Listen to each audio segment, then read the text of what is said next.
Welcome to Telltales. I'm Mike Nicoletti. Every week, along with my co-hosts Jason Wallace and Hunt Lawrence, we bring you the Cash Flow Memo. Get it at telltales.us. For the next 30 minutes, we're going to dive deep into energy, technology, and healthcare.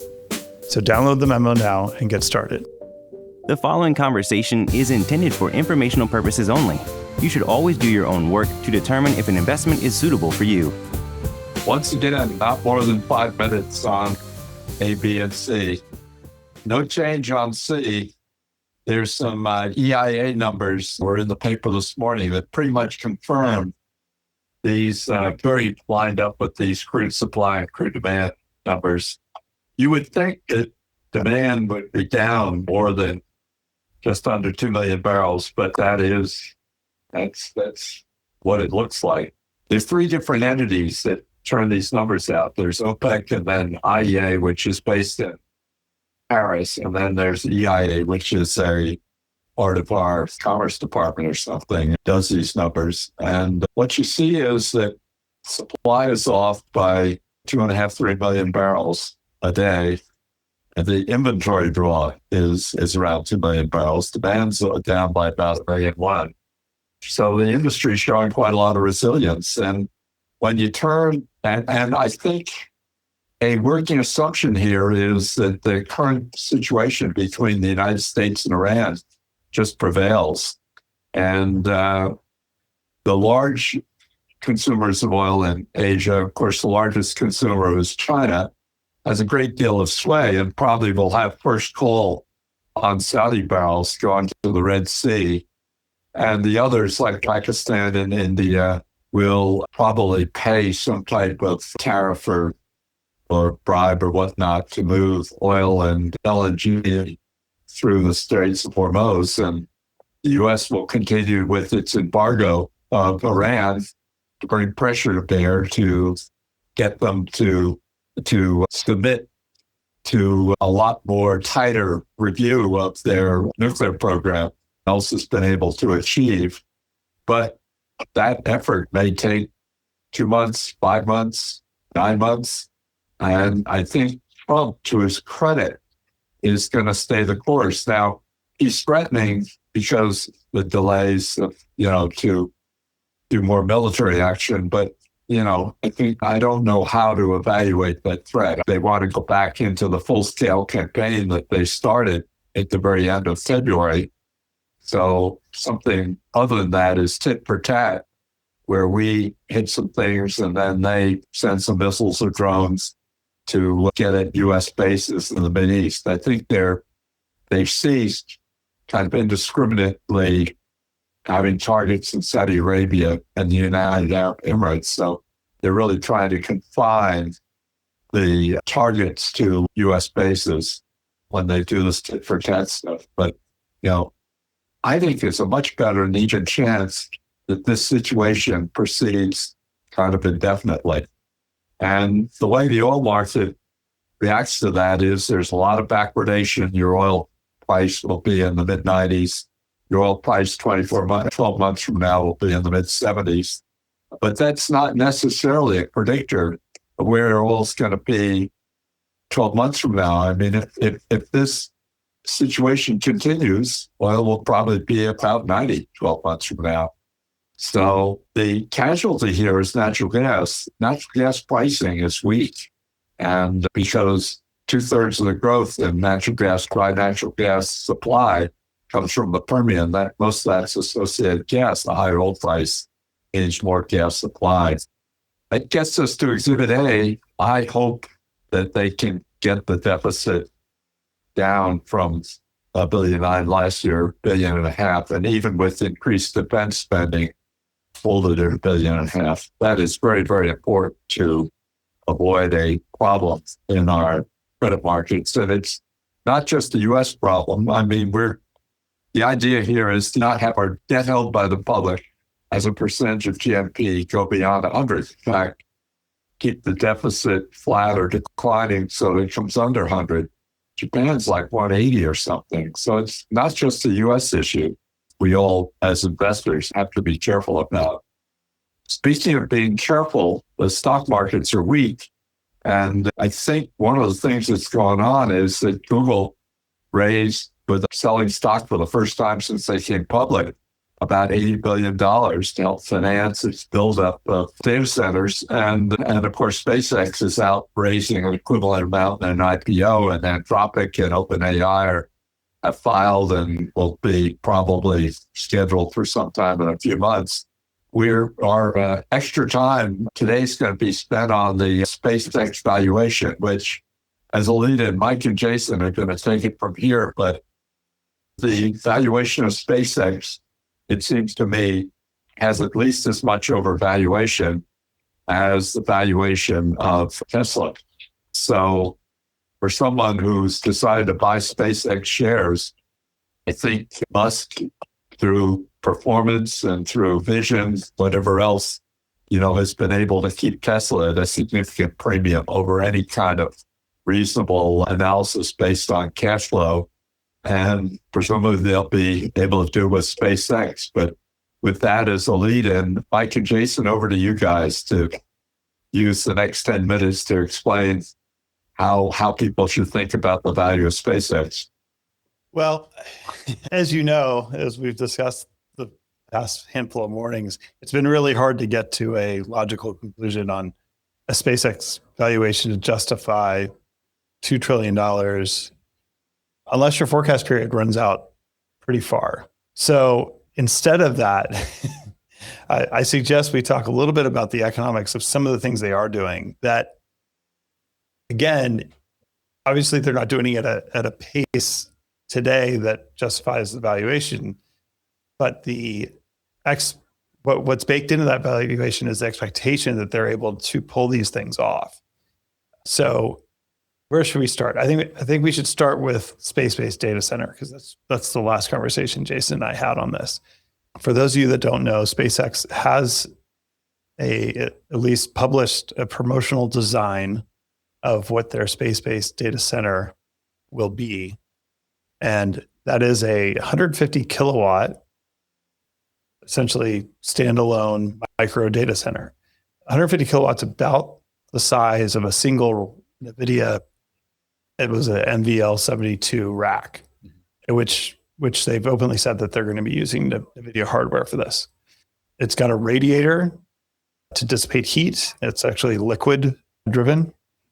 Let's just assume all of the hardware and everything works and forget about the complication as it comes with these data center pieces that have a typical failure rate of 1% to 2% per year. Let's just assume they have 100% uptime. SpaceX is claiming that they would like to be at a run rate cadence of launching these into space by the end of this year.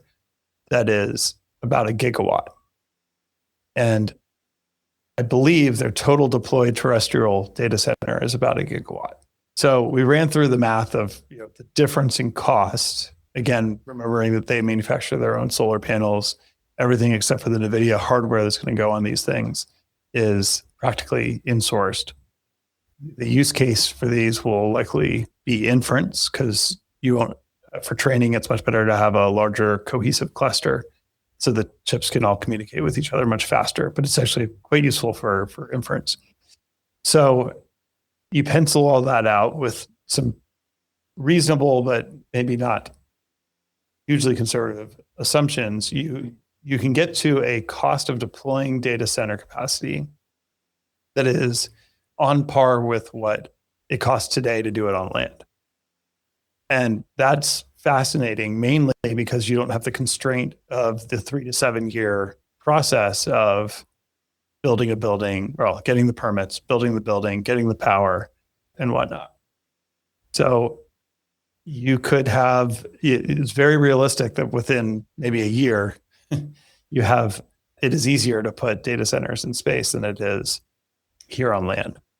Did I miss anything there, Jason? No, and you can even piecemeal it. So their initial design for a one rack equivalent satellite it's 70 meters long, 20 meters high, and it weighs 2 tons. So this all hinges on their giant Starship spacecraft being able to put these in orbit with a lower potentially 1/10 the cost to orbit than they even have today. But the payload they're anticipating for a Starship, they can launch 50 of these racks, these data center racks into space at a time. So you could potentially be, for context, a full gigawatt is, I believe it's 8,000 to 9,000 satellites.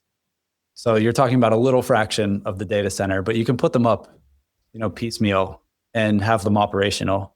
Whereas if you're building a full terrestrial data center, you're going to build a vast majority of that, in gating stages as a waterfall, and you're not going to turn it on until the end. Mm-hmm.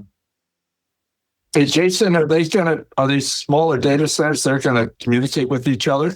Yeah, so that's a big question I have. That's kind of the missing piece here, is how do they all communicate back down to Earth? They're orbiting in a sun-synchronous orbit. I forget the exact period, but it's hours. So maybe it's closer to a full day, right? But it's going to have to relay the connection back through a series of satellites and back to a ground station. That, or they'll have ground stations all over the place that they'll reach into. But presumably it's Starlink V3 though. Presumably, but do they need a whole separate Starlink constellation just to power the networking for the data center part? Mm-hmm. And how does that change the economics? But so that's something I haven't seen anyone really talk about what their solution around that is. Right. The Starlink satellites are far more complicated than this would be data center satellite, which actually does make a lot of sense. So back to the how do you get to $1 trillion question, or 2 trillion? Say, well, how do you get to 100 billion in free cash flow? And today let's just say they're doing 20 billion per gigawatt in cash flow. Maybe if they have 3, 4, 5 gigawatts up, so then let's say maybe by 2028 they're on a launch cadence that they could be there. Gigawatt a year. Yeah. 5-year life. Accelerating.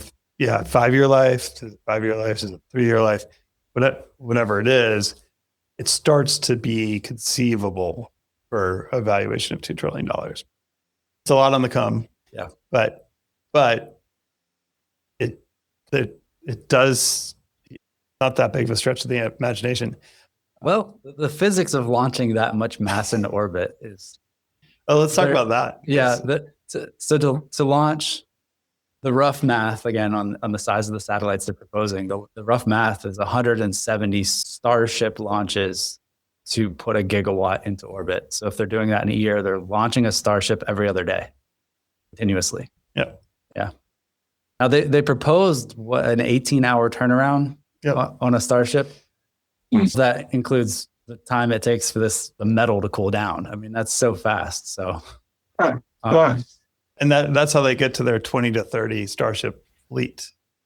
Yeah, required to develop a lot of heavy stuff up into space. I have a question for Jason. Would you rather own Tesla at $1.4 trillion with just under 100 billion of revenues? 100 billion of revenues, and with the free cash flow of 6 or 7, or SpaceX at 2 trillion. It seems to me if you need like 100 billion of free cash flow to justify the 2 billion, which would be a 5% cash flow yield, easier to get there in SpaceX than it is to get there in Tesla.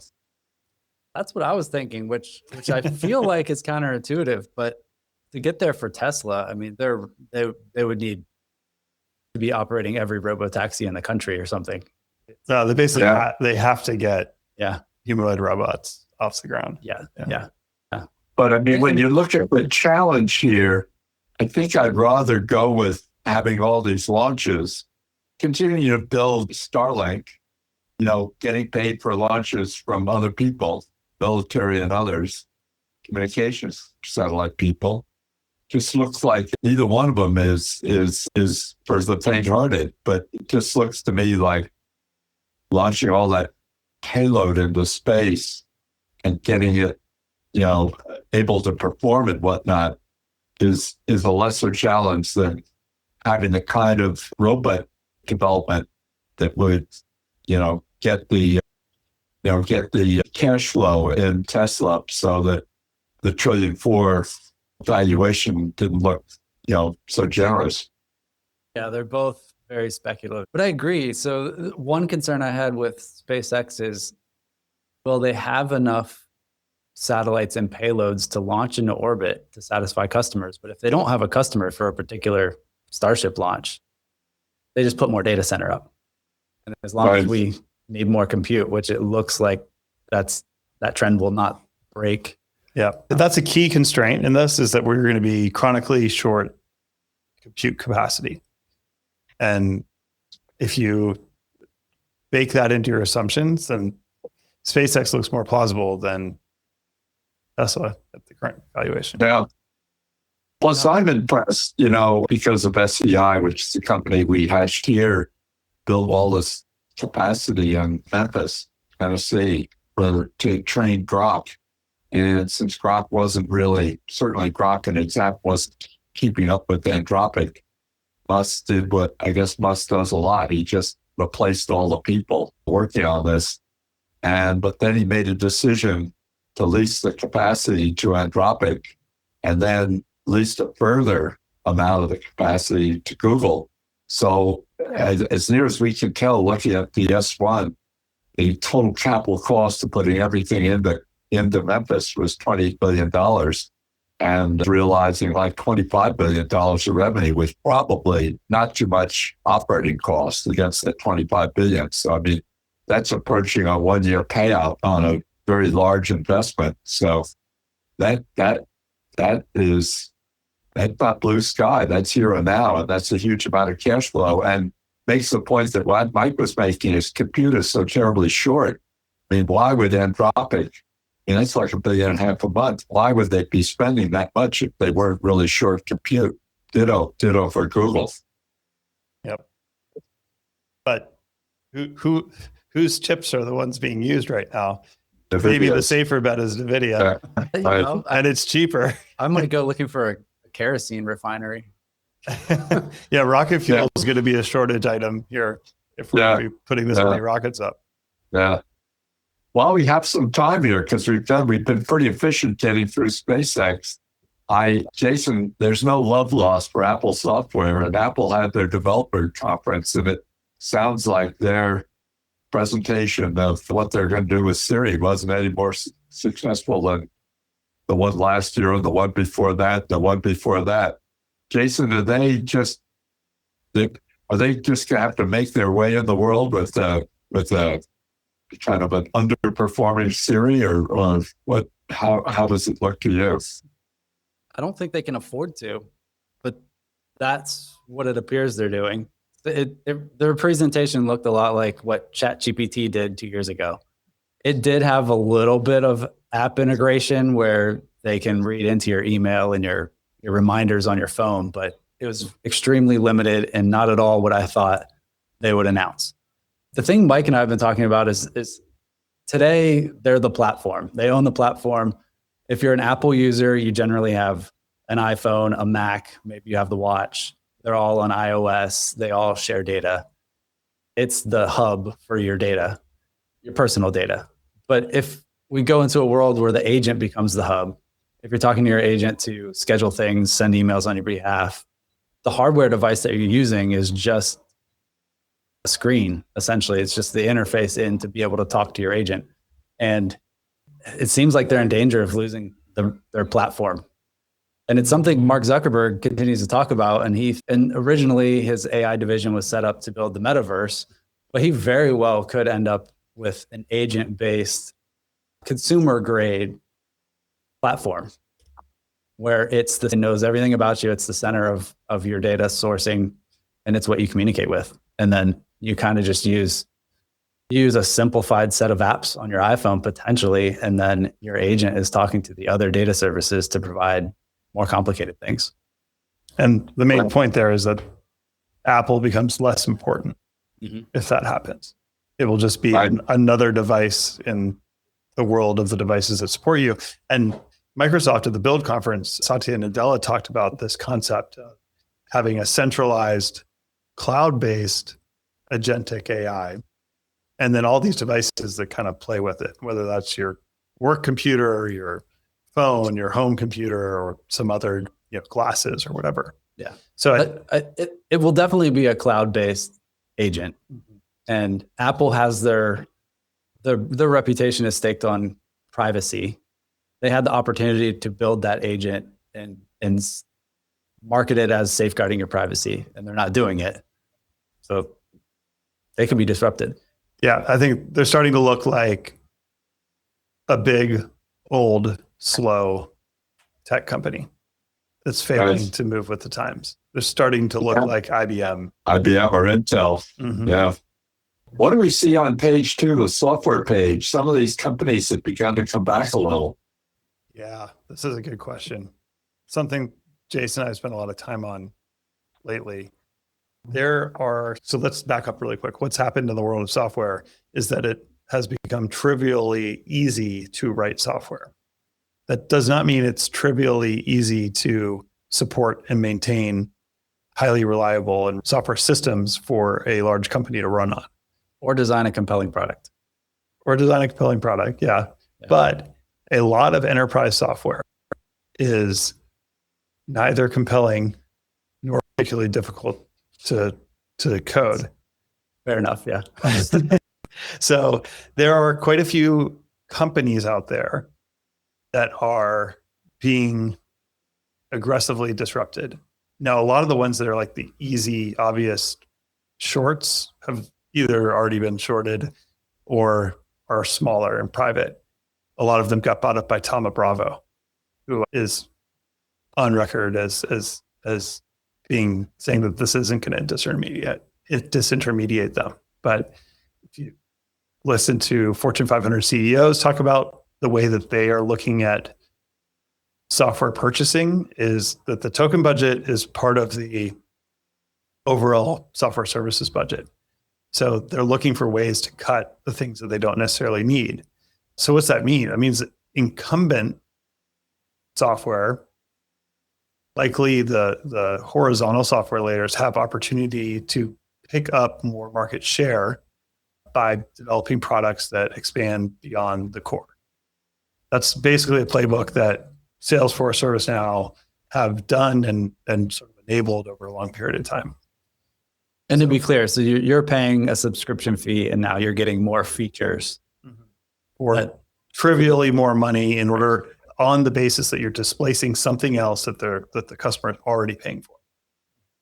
And that's what they'll cancel. That's what they're going to cancel. So vertical software, we think, is more fragile. System of records are harder to take out. So I think that is a big question mark still.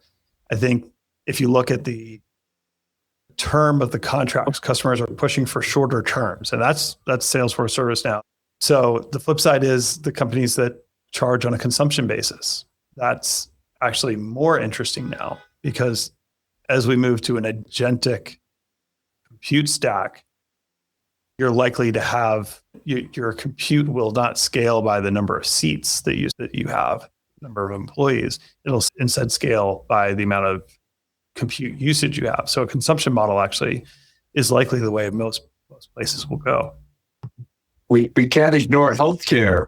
Is there a transition we can do from software and SpaceX valuation into healthcare, Jason? Radiation. I don't have a radiation story. Okay, so in healthcare, M&A continues to be strong. Some data, Lilly had some data. I mean, Lilly's been dominating the news the last couple of years. They had some strong data from their new weight loss drug that I mispronounce every time, retatrutide, I believe. It's just an evolution of the current current type of drugs. The one thing that's different is it's not a combination of two drugs, it's a combination of three. The third one actually speeds up metabolism. So the weight loss is accompanied by less muscle loss, is what the studies are showing, which is very interesting. But it's still a dramatic weight loss that I personally feel is too fast to be healthy. But another study result that they released was a drug they've acquired a couple years back. It's a gene therapy that works in the liver and causes a dramatic reduction in LDL cholesterol. So that one's really interesting for future heart, treatments for heart disease and prevention of heart disease. One thing that got a lot of press in the life sciences community was, two developments in pancreatic cancer. One, the less impactful, but it's also really good, is Mayo Clinic is using AI to assist CT scans to screen for pancreatic cancer. It's difficult to detect. It's a really bad form of cancer because you often detect it in later stages.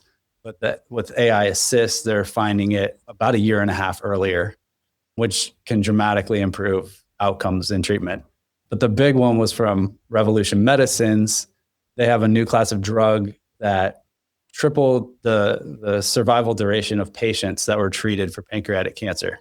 So pretty dramatic improvement. And it targeted a set of genes that the community previously thought were undruggable. So it's proving that a field of research could pay dividends in oncology in the future. I got through that pretty quick too. Yeah, that's true. That's true. I guess maybe we're trying to wind up more or less on time. We haven't done that. We haven't done that in quite a while. I don't think we picked out a topic for next week, but in the intervening 7 days, Mike, Jason, and I will come up with one. It may be how SpaceX trades in the aftermarket. That may be part of our topic next week. In the meantime, everyone be well and stay healthy, and we'll be here exactly 7 days from now. Thanks very much for listening. Take care. The views expressed on this podcast are the hosts alone and do not constitute an offer to sell or a recommendation to purchase or a solicitation of an offer to buy any security nor a recommendation for any investment product or service. While certain information contained herein has been obtained from sources believed to be reliable, neither the hosts nor any of their employers or their affiliates have independently verified this information, and its accuracy and completeness cannot be guaranteed. Accordingly, no representation or warranty, expressed or implied, is made as to, and no reliance should be placed on, the fairness, accuracy, timeliness, or completeness of this information. The hosts and all employers and their affiliated persons assume no liability for this information and no obligation to update the information or analysis contained herein in the future, and may or may not hold positions in the securities mentioned.